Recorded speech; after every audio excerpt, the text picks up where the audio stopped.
반갑습니다. 꼬치꼬치 야꼬치 호시입니다. 오늘은 5분 만에 시리즈 발리 편입니다. 발리를 하기 전에 이러이러한 상황을 인지를 확인하고 잘 내가 하고 있는지 체크하는 느낌으로 이제 꿀팁을 몇 가지 준비했습니다. 자, 첫 번째 상황은 내가 발리를 할 때 앞에서 맞추고 있는지가 중요하거든요. 보통 발리하고 있을 때 뭔가 그날따라 에러가 많아. 그러면 보통 그날 내가 컨디션이나 이 신경이나 눈이 좀 느려지는 날이 있어요. 그래서 나도 모르게 나는 한다고 하는데 발리가 계속 공이 특히나 뜨는 경우가 많은 분들은 뒤에서 맞는 경우가 많거든요. 힘을 주는 타이밍이 늦으면 공이 떠요. 힘 주는 타이밍이 늦으면. 근데 주는 타이밍이 양방향에서 힘이 부딪혀야 되거든요. 얘도 자동차고 얘도 자동차면 서로 어느 정도 속도가 있을 때 좋은 발리가 나오는데 거의 다 왔을 때 발리를 해버리면 공이 떠버려요. 힘을 줘야 되는 그 순간이 박자가 늦은 거죠. 그래서 그러고 있는지를 확인하는 거예요. 내가 그래서 팔을 앞으로 쭉 뻗어보고 앞에서 발리하고 내가 요쯤 쳐야지 하고 난 다음에 발리를 할 때 앞에 두고 한번 해보고 있는지 체크를 하면 좋을 것 같아요. 그래서 앞에서 맞춰야 공이 뜨지 않고 공이 낮게 짧게 가서 상대방이 더 치기 어렵겠죠. 자, 그 다음 속도에 맞게 테이크백을 하고 있는지. 자, 발리를 할 때는 테이크백이 이제 나도 모르게 커질 수가 있습니다. 근데 상대방이 공을 강하게 쳤어요. 근데 나 같은 경우에는 테이크백이 생각보다 너무 크게 해버리면 또 뭐 어떻게 돼요? 또 힘주는 게 늦어져서 공이 밀려서 떠버리겠죠. 뜨거나 뭐 그러겠죠. 에러를 하겠죠. 그래서 상대방이 강하게 때릴수록 나의 테이크백은 작아져야 돼요. 그래서 테이크백의 크기가 속도에 맞게 내가 지금 하고 있는지, 뭔가 계속 밀리는 듯한 느낌이 걸면 눈으로 봤을 때는 내가 뭔가 잡을 수 있겠다 싶어도 몸이 따라가 주지는 않는다는 거거든요.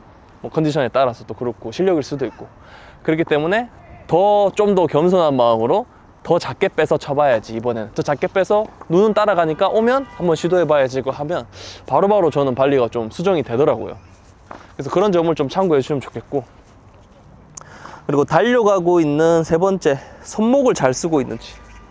손목은 쓸 때, 발리 할 때 제가 항상 말하지만 손목을 쓴다 그러면 이렇게 쓰시면 안 되고 이렇게 써야 됩니다. 이렇게.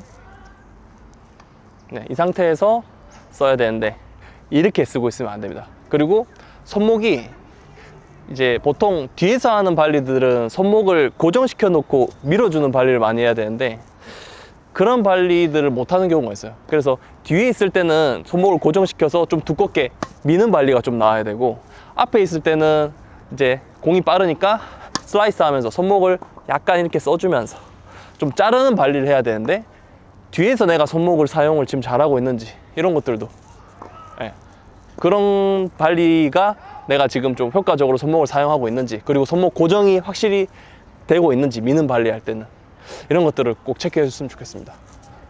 자, 정리하자면 손목은 이렇게 쓰는 게 아니고 쓸 거면 밑으로 이렇게 써야 돼요. 그리고 앞에 있을 때는 공이 빠를 거잖아요. 그래서 앞에 있을 때는 굳이 밀 필요 없고 그냥 잘라서 이렇게 자르는 발리, 슬라이스 발리를 구사하면 되고, 서비스 라인에서 발리를 구사하는 상황이면 자르면 걸리니까 손목 고정해서 밀어주는 발리로 해서 상대방이 찬스볼을 할 수 없게, 그래서 베이스라인 가까운 길게 주는 그런 발리를 하고 있는지. 그래서 이 손목을 어떻게 쓰냐에 따라 또 발리가 또 엄청 중요합니다. 그리고 네 번째, 달려가고 있는 나의 속도를 계산하고 있는지. 서브앤 발리 할 때죠.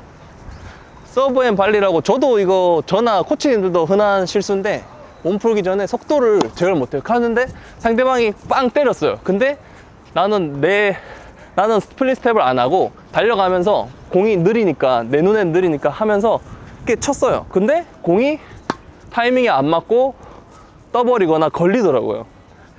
그래서 달려가고 있는 내 속도랑 공이 오는 속도, 그러니까 내가 멈춰서 하듯이 치는 게 아니고 치는 느낌이랑 달려가면서 이거랑은 또 다른 감각이라서, 그러니까 테크닉도 다르고 숙련도도 달라요.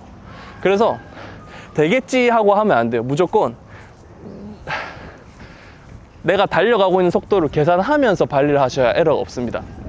어느 속도로 걸어오는지, 공은 나한테 어느 정도 오는지. 그래서 진짜 달려가면서 이렇게 발리하는 게 정말 어려워요.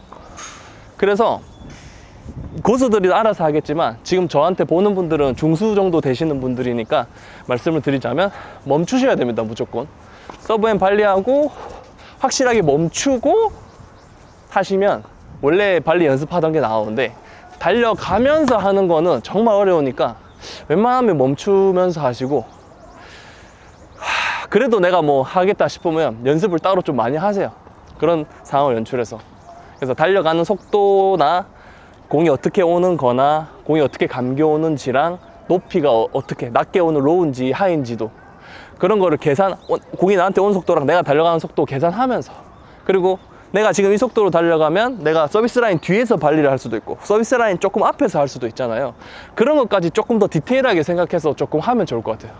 그래서 내가 달려가고 있는 속도도 좀 생각하면서, 달려가는 속도가 빠르고 이렇게 해버리면 좀 남아있거든요, 관성이. 그거랑 적당히 걸어가서 아예 완전히 딱 밸런스를 잡아놓고 하는 발리랑은 좀 달라요. 그런 걸 참고했으면 좋겠고, 마지막으로 위치 선정이 제대로 되었는지. 그러니까 발리를 할 때 이제 상대방이 이쪽에서 스트레이트로 주려고 하는데 내가 중앙에 가깝게 있으면 안 되겠죠.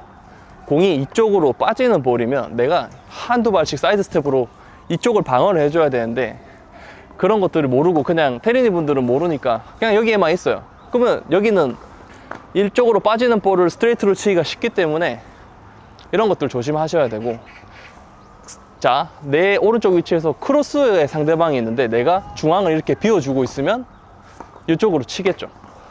그래서 발리나 이제 스트로크나 중요한데, 특히 발리는 위치 선정이 정말 중요해요. 발리 잘하는 것보다, 조금 더 강하게 치는 것보다 좋은 위치에서 발리를 받는 게 더 중요합니다. 그래야 내가 공격도 하고 다 할 수 있는데, 그런 위치 선정을 잘 모르는 분들이 있어요. 그런 것들도 제가 추후에 뭐 컨텐츠로 한번 내든지 하겠습니다. 그래서 발리 위치 선정을 내가 진짜 잘 하고 있는지 여러분들이 조금 더 게임을 할 때 체크를 해보세요. 발리를 하는데 계속 막 이렇게 받는 느낌이 든다. 그러면 그 위치가 과연 맞을까요? 네. 제대로 된 위치를 선정하고 있는지도 봐야 돼요.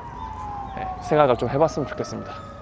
그래서 5분 시리즈 발리는 이렇게 체크 한번 하시는 느낌으로 참고가 되었으면 좋겠고, 학코치는 여기서 또 다음에 또 인사드리겠습니다. 감사합니다.